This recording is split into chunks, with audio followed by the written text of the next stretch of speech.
তো বাবা থাকা অবস্থায় যোনটা আমার ছোটোবেলার যোনটা যাওয়ার সময়টা যখন বাবার হাতের আঙ্গুল ধরে হেঁটে হেঁটে মার্কেটে গিয়া বাবা চয়েস করে কাপড় কিনে দিত সবাইকে।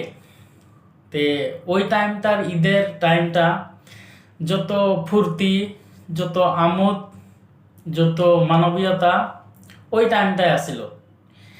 কিন্তু এখন কিন্তু ঈদের মজাটা ওরকম নাই, কারণ এখন নিজে ইনকাম করি, নিজের উপার্জন দিয়ে টাকা দিয়ে নিজের কাপড় কানি কিনি, মার্কেটিং করি। কিন্তু ওই টাইমটা না কিন্তু কোনো মজা নাই, ওরকম মজা নাই।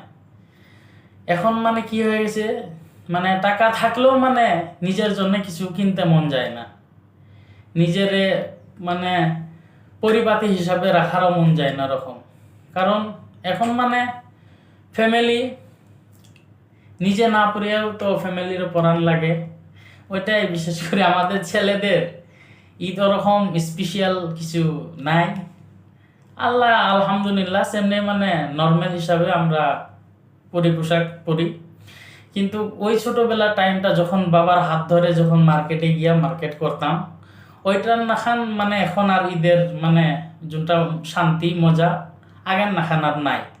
আর ওই টাইমটাই আসলে একদম সর্বশ্রেষ্ঠ টাইম।